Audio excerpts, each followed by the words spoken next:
Halo semuanya, perkenalkan nama saya Yolanda Kalista, mahasiswa IAIN Curug, Prodi PGMI semester 5. Di sini saya akan sedikit bercerita tentang sejarah Perang Kandak.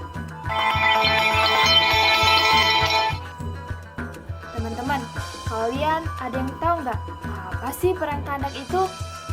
Jadi teman-teman, Perang Kandak atau sering juga disebut dengan sebutan Perang Parit ini terjadi pada tahun 5 Hijriah, tepatnya pada 627 Masehi, di antara kaum muslimin yang dipimpin langsung oleh Nabi Muhammad SAW dan melibatkan suku-suku Quraisy dan sekutunya,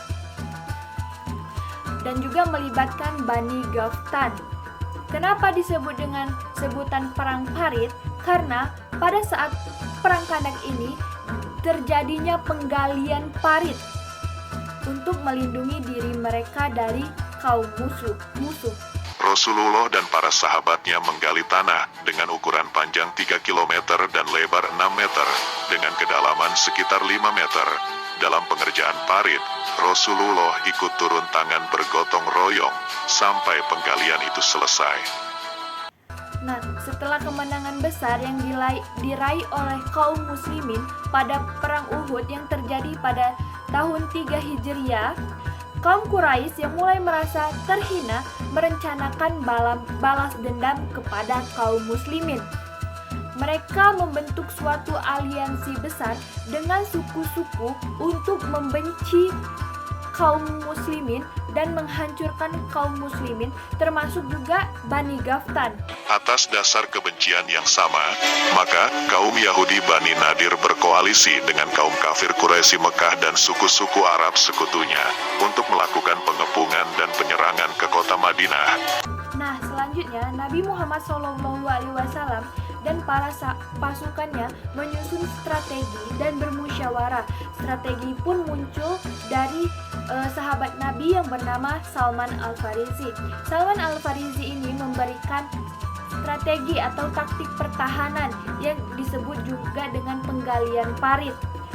Nah, Nabi Muhammad dan para pasukannya setuju dengan strategi yang diberikan oleh Salman Al-Farisi, dan semangat tinggi Nabi Muhammad dan para sahabat-sahabatnya menggali parit tersebut. Pada tanggal 31 Maret tahun 627 Masehi, pasukan sekutu pimpinan Abu Sufyan tiba di Madinah. Mereka dikejutkan dengan parit-parit yang ada di sekeliling Madinah.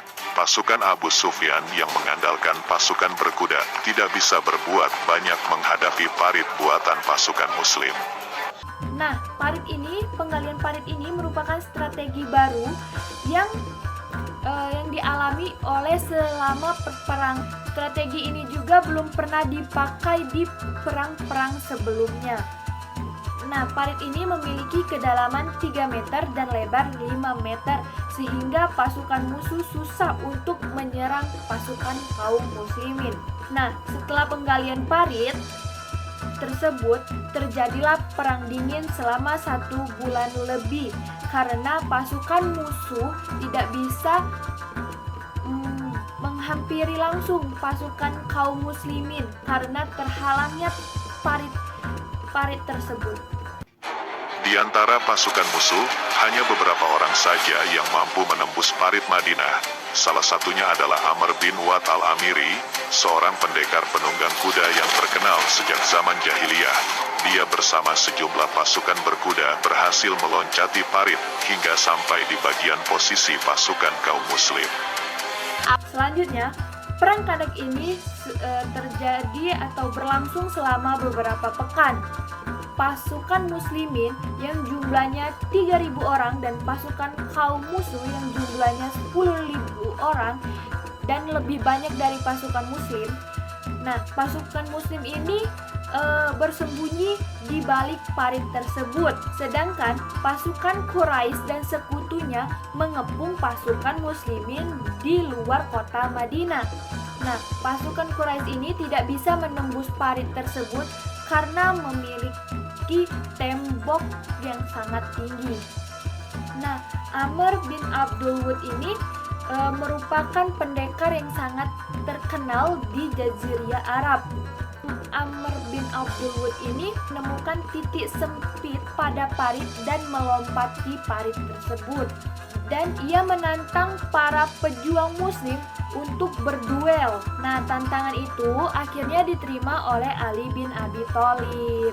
Ali bin Abi Thalib maju dengan keberanian yang sangat luar biasa itu. Nah, dalam duel yang sangat sengit itu, Ali bin Abi Thalib menewaskan Amr bin Abdul Wud tersebut.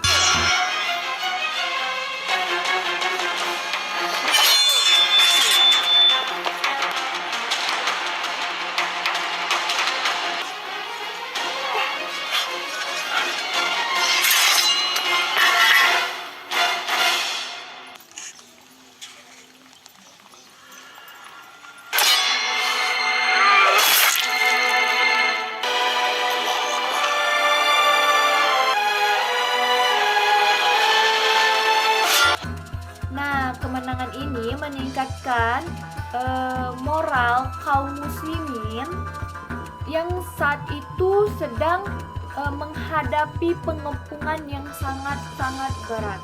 Nah, setelah berlangsungnya perperangan ini dalam beberapa pekan yang lalu, kaum Quraisy mulai kehilangan semangat karena mereka sama sekali tidak mampu menembus parit yang telah dibuat oleh kaum muslimin tersebut. Nah, mereka juga mengalami kesulitan pasokan makanan mereka dan bekal mereka yang bawa selama pengepungan terjadi kian merapuh karena munculnya ketegangan dan pertekanan dari suku-suku sekutu mereka.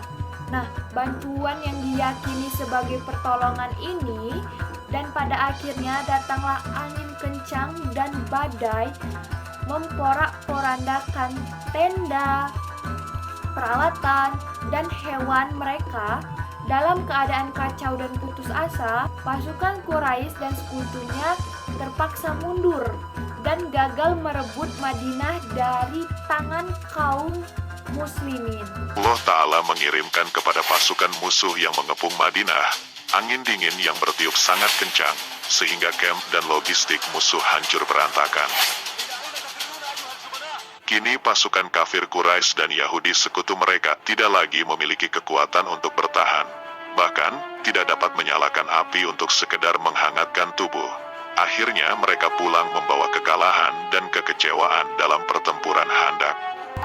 Perang Khandaq pun berakhir dengan kemenangan kaum muslimin yang sangat mudah didapatkan oleh kaum muslimin karena tidak adanya terjadi perperangan yang saat perang Uhud dan perang Badar tersebut. Nah, perang Khandaq ini juga merupakan perang yang memiliki strategi dan taktik pertahanan yang sangat kuat. Nah, mungkin itu saja penjelasan dari saya. Apabila ada kesalahan saya mohon maaf. Saya akhiri. Wassalamualaikum warahmatullahi wabarakatuh. Bye, sampai jumpa lagi.